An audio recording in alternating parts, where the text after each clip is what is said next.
भैया बंगाल में, पश्चिम बंगाल में ये ममता बनर्जी का अब वो हाल होगा। अब 2-3 साल के बाद देखना आप।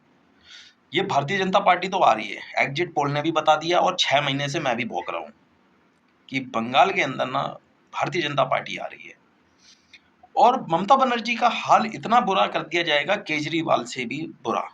अब ऐसा मैं क्यों कह रहा हूँ, ये साइकोलॉजी की दम पे कह रहा हूँ, क्योंकि साइकोलॉजी यही कहती है।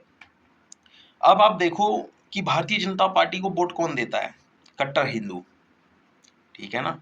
और बंगाल के अंदर हिंदुओं को जो वोट, समझ रहे हो ना, जो वोट डालने से रोकते हैं ना, वो टीएमसी के गुंडे, यानी कि टीएमसी यानी कि ममता बनर्जी। उन्हें पता है जो कट्टर हिंदू है वो हमें वोट तो देगा नहीं, तो इन्हें इतना डरा के धमका के रखो ये घर से बाहर ही ना निकले। भाई साहब, हिंदुओं को बड़ा टॉर्चर किया जाता है बंगाल के अंदर, कहने का मतलब। और जो हिंदू टीएमसी को वोट नहीं देगा उन्हें बहुत डराया सताया जाता था। वो आपने देखा होगा, वीडियो के माध्यम से भी देखा होगा, बहुत सुना होगा।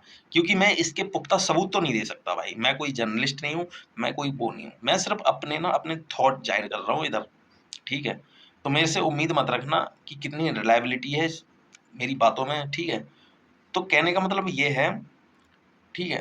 तो डरा धमका के रखना, वोट इलेक्शन के टाइम में वोट ना देना, मतलब लोगों को घर से बाहर ना निकलने देना, और जो हिंदू वोट देता है वो बस वही।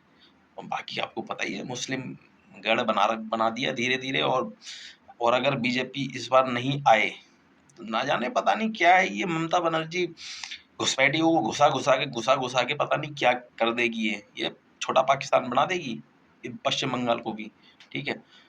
तो कहने का मतलब ये है, अब इस चीज का डर खत्म करने के लिए भारतीय जनता पार्टी जीतने के बाद सबसे पहले ममता का डर खत्म करेगी उन हिंदुओं की नजरों में। और डर कैसे खत्म होगा? उठाएगी, उल्टे सीधे केस लगाएगी, स्वाहा, जेल में।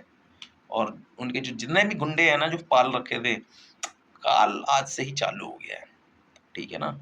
आप देखना, इतना बुरा काल है ना। अतीक अहमद का जो कांड हुआ था ना, ऐसे ही वहाँ के बाहुबलियों का होगा। जैसे मुख्तार अंसारी का हुआ ना, ऐसे ही ठोके जाएंगे, सब रेले जाएंगे भाई, सब कूटे पीटे जाएंगे। ये भारतीय जनता पार्टी है भाई, वहम में मत रहना, ठीक है। जय हिंद।